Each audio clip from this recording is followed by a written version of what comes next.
இது வந்து new year 1ஆம் தேதி என்னென்னலாம் செய்யக்கூடாது? நம்பிக்கை வை, கண்டிப்பாக கிடைக்கும். கீழே கிடைச்சா தான் கிடைக்கும் நடத்தல, சம்பாரிச்சு கிடைக்கிறதும் பணம் தான். அந்த மாதிரி நீங்கள் என்ன மீன்ஸ் ஆட்சி மாறலாம், அதெல்லாம் ஓகே. பட் இந்த விஷயத்தை தயவு செய்து பண்ணால் ஃபுல்லாகவே தொடச்சிக்கிட்டு போயிடும். வேணா நம்பிக்கையெல்லாம் செஞ்சு பாருங்கள். அடுத்த வருஷம் இதே 26 சொல்லுவீங்க.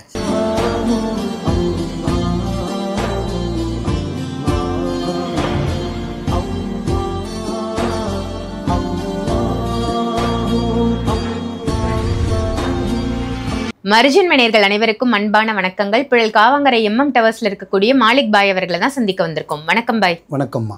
பாய், இன்னைக்கான டாபிக் நியூ இயர். நீங்க 31ஆம் தேதி என்னென்னலாம் செய்யணும், செஞ்சா 2025 நல்லா இருக்கும்னு சூப்பர் பதிவா கொடுத்தீங்க. இது வந்து நியூ இயர் 1ஆம் தேதி என்னென்னலாம் செய்யக்கூடாது? 31க்கு என்ன செய்யணும், ஐ மீன் 31க்கு முடியும் போது என்ன செய்யணும்னு சொன்னேன். நியூ இயர் பிறந்து அன்னைக்கு என்ன செய்யணும்னு கேட்குறீங்க, என்ன செய்யக்கூடாது கேட்குறீங்க. ஆமாம், என்ன செய்யணும்னு சொல்லிட்டு இப்போ என்ன செய்யக்கூடாதுன்னு கேட்குறீங்க இல்லையா? ஆமாம் பாய். ஆக்சுவலி வந்து நிறைய விஷயம் இருக்குது. பட் அதில் துல்லியமாக ஒரு 4-5 விஷயம் சொல்கிறேன். ஏன்னா மக்களுக்கு தினசரி வாழ்க்கையில் நடக்கக்கூடிய ஒரு இயல்பு தான் இதை நான் சொல்கிறது. இது சில பேர் கடைப்பிடிக்கிறாங்க, சில பேர் இது இன்னைக்கு கடைப்பிடிக்கிறதில்ல. முதல் விஷயம் பார்த்தீங்கன்னா ஜனவரி 1 புதன்கிழமை பிறகுன்னு நினைக்கிறேன். அநேகமாக இல்லைங்களா? புதன்கிழமை பிறகு. அதே வந்து என்ன சொல்லுவாங்க, பொண்ணு கிடைச்சாலும் புதன் கிடைக்காது சொல்லுவாங்க. உண்மையிலே இந்த வருஷம் நல்லாயிருக்கும் சீரியஸாகவே. ஏன்னா கூட்டினா வந்து பார்த்தீங்கன்னா 9ல் முடியுது, நல்லாவே இருக்கும். அதெல்லாம் பயப்படுறதுக்கு ஒன்றும் இல்லை. நான் சில ராசிக்கு நான் ராசி பற்றி பேச மாட்டேன், ஆனால் நல்லாயிருக்கும். அதில் வந்து பார்த்திங்கன்னா செய்யக்கூடாத ஒரு விஷயம் பார்த்திங்கன்னா, முதல்ல அன்றைக்கி வந்து பார்த்திங்கன்னா வீட்டில் கசப்புன்ற ஒரு விஷயத்த செய்யாதீங்க. புரியுதுங்களா? அந்த பாவக்கான்ற விஷயத்த, இந்த மாதிரி கசப்பான ஒரு சமையல். ஏன்னா அடுப்புன்றது வீட்டில் லக்ஷ்மி மாதிரி, சமைக்கிற பொண்ணும் ஒரு லக்ஷ்மி தான். அவங்க கையால் அந்த கசப்புன்ற விஷயத்த வந்து செஞ்சு வீட்டில் பகிர்ந்தாதீங்க, யாருக்கும் கொடுக்கவும் செய்யாதீங்க. அதே மாதிரி யார்கிட்ட வாங்கி சாப்பிடாதீங்க. இனிப்பு பலகாரம், வெஜ் ஆர் நான்வெஜ்ஜு, இனிப்பு பணம் அதெல்லாம் நீங்கள் சாப்பிட்டுக்கலாம். வெஜ்ஜு நான்வெஜ் எதுனா சாப்பிடுங்க. கசப்புன்ற விஷயத்த அடுப்பில் செய்யாதீங்க. 1. 2வது ஒரு விஷயம் பார்த்திங்கன்னா, கணவன் மனைவிக்குள்ளே உங்களுக்குள்ள நீங்கள் பிரிஞ்சிருந்தாலும் சரி, ஒரே வீட்டில் இருந்து நீங்கள் பேசாமல் இருந்தாலும் சரி, இல்லை டெய்லியும் புருஷனோ இல்லை ஒய்ஃபோ உங்கள் பிள்ளைக்குள்ள அண்டர்ஸ்டாண்டிங் இல்லாமல் டெய்லியும் சண்டை வரும் அப்படின்னு ஒரு வீடாக இருந்தாலுமே சரி, தயவு செஞ்சு அல்லாஹ்க்காக வேண்டி கேட்குறேன், அன்றைக்கி ஒரு நாளாவது அந்த விஷயத்தை தள்ளி போடுங்க. சப்போஸ் அவர்கிட்ட பேசினா சண்டை வந்துடும் உங்களுக்கு தெரிஞ்சதுன்னா, நீங்கள் அன்றைக்கி ஒரு நாளைக்கு வாயை திறக்காதீங்க. 4 வார்த்தை நல்ல வார்த்தையை பேசிட்டு நிப்பாட்டிடுங்க.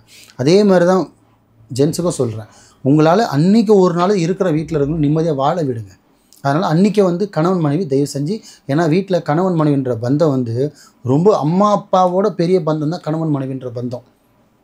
அதை கொச்சப்படுத்துகிற மாதிரி அன்றைக்கி ஒரு நாள் வந்து, ஏன்னா முதல் வருஷத்தில் என்ன நடக்குதோ அது இயல்பாகவே பார்த்திங்கன்னா அந்த வருஷம் ஃபுல்லாகவே நடந்துகிட்ருக்கும். இது வந்து சும்மா சொல்லுவாங்க இதெல்லாம் நடக்கும். அப்போ இன்றைக்கி ஒரு 100 ரூபா கிடச்சா டெய்லி 100 ரூபா கிடைக்குமான்னு, அப்படி கிடையாது.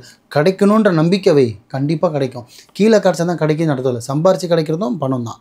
அந்த மாதிரி நீங்கள் என்ன மீன் செட்டோ அதுதான். ஸோ கணவன் மனைவி முடிஞ்ச அளவுக்கு சண்டைன்ற விஷயத்த அன்றைக்கி தவிர்த்துருங்க.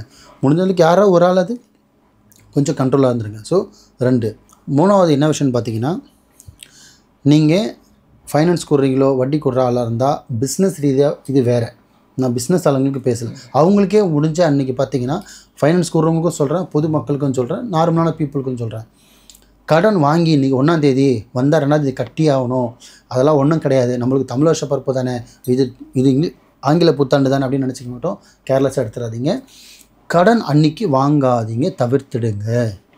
உங்களுக்கு தர வண்டியை வந்தே கொடுத்தாலும் சரி, இல்லைப்பா நீ நாளைக்கு வா, ஒரு நாளில் ஒன்றாயிடாது, பெனால்ட்டி வரட்டும் என்ன வேணால் வந்துட்டு போட்டோம், இல்லையா 31க்கு கட்டிடுங்க. இந்த வருஷத்தோட என் கடன் முடியணுன்ற எண்ணத்தில் பண்ணிவிடுங்க.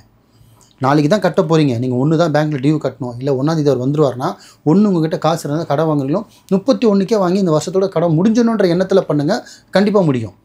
ஆனால் 1ஆம் தேதி கடன்காரனை வீட்டு வாசலை தயவு செஞ்சு வர விடாதீங்க, வாங்காதீங்க. 3.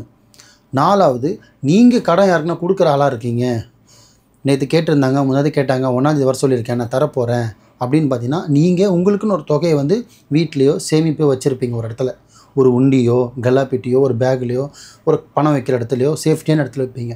அந்த இடத்துல எடுத்து, புரியுதுங்களா, அந்த காசு எடுத்து அன்னைக்கு பொழுது எடுத்து இன்னொருத்தர் கைக்கு தயவு செஞ்சு கொடுக்காதீங்க.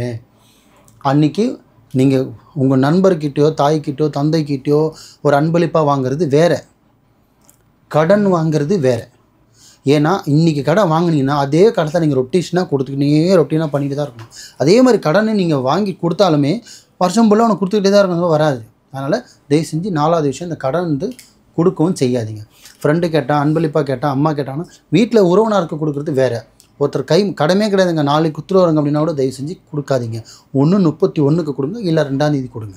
அன்றைக்கி உங்கள் இருக்கிற ஒரு தொகையாக ஒரு அமௌண்ட்டு சேர்த்து வைக்கிற இடத்துல லாக்கர்லேயும் எதுலேருந்து எடுத்து தயவு செஞ்சு கொடுக்காதீங்க. அப்போ சில பேர் கேட்பாங்க, அப்போ ஆன்லைன் டிரான்சாக்ஷன் பண்ணலாமான்னு பண்ணுங்க. நம்மளாலும் கேட்பாங்க. அதுவுமே பணம் மாற்றுதல் தானே. அது ஒரு நாள்ல என்ன ஆகிட போகுது இல்லையா? ஒரு நாள்ல ஒன்றுமே, ஒரு நல்ல உலகமே மாறலாம், ஆட்சி மாறலாம், அதெல்லாம் ஓகே. பட் இந்த விஷயத்தை தயவு செஞ்சு பண்ணாதீங்க. புரிஞ்சுங்களா? இந்த 4 விஷயம். இப்போ 5வது விஷயம்னு பார்த்தீங்கன்னா, இதெல்லாமே வந்து ஒரு கணவன் மனைவி ஒரு வீட்டுக்குள்ளே பண்ண வேண்டிய விஷயம். அதே வீட்டுக்குள்ளே ஒரு கணவன் பண்ண வேண்டிய விஷயம் பார்த்தீங்கன்னா, சில பேருக்கு வந்து பார்த்திங்கன்னா நியூ இயருக்கு முன்னாடி வந்து வீடு எல்லாம் டெக்கரேஷன் பண்ணணும், சுத்தபத்தம் பண்ணணும் அப்படின்னு பண்ணுவாங்க. அப்படி பண்ணுறவராக இருந்தீங்கன்னா 31க்கே சுத்தமொத்தம் பண்ணுறது, வீடை கழுவுறது, துடைக்கிறது, ஒட்டரை அடிக்கிறது, பழசு எடுத்து வெளியில் போடுறது, இந்த மாதிரி விஷயம்லாம் வந்து 31ஓட முடிச்சுக்கிங்க. நைட்டு 10 மணி 11 மணி கூட நீங்கள் பண்ணிக்கிங்க. மறுநாள் வந்து 1 ஆனதுக்கப்புறம் பார்த்திங்கன்னா வீடை வந்து நார்மலாக பெருக்கலாம், துடைக்கலாம், அது வேறு. இந்த சுத்தம் பண்ணுறது, பழசெல்லாம் போட்டு எரிக்கிறது, பழசெல்லாம் போட்டு புதைக்கிறது, இதெல்லாம் தயவு செஞ்சு வீட்டில் பண்ணாதீங்க. எது பண்ணுறோம், வீட்டை நீங்கள் சுத்தம் பண்ணுன்ற எண்ணம் இருந்தால் ஒரு நாள் முன்னாடி ஏன்னா கடைசி அடுத்த வருஷம் நம்ம வீட்டில் கண்ட கசலை எடுத்து வச்சுது பழசுக்கெல்லாம் எடுத்து போட்டுடலாம், இதோட வீடு சுத்தமாகிடுன்றது 31, 30க்கெலாம் நீங்கள் பண்ணிக்கலாம். அந்த 1ஆம் தேதி வீட்டை வந்து நார்மலாக சுத்தம் பண்ணுங்கள். இருக்கிறது பழசு எரிக்கிறது, போடுறது, எடுக்கிறது தயவு செஞ்சு பண்ணாதீங்க. அது பெண்களாக இருக்கட்டும், ஆண்களாக இருக்கட்டும். இந்த பழைய பொருள் உடைக்கலாம், நம்ம ரொம்ப நாளாக வச்சுக்கிட்டு இருக்கோம், அதனால் இதெல்லாம் எடுத்து போட்டுடலாம், வீட்டை சுத்தம் பண்ணலாம், சும்மா தானே இருக்கிறோம் அப்படின்றது மட்டும் செய்யாதீங்க. ஏன்னா ஃபுல்லாகவே தொடச்சிக்கிட்டு போயிடும். வேணா நம்பிக்கையெல்லாம் செஞ்சு பாருங்கள். அடுத்த வருஷம் இதே 26ல் சொல்லுவீங்க.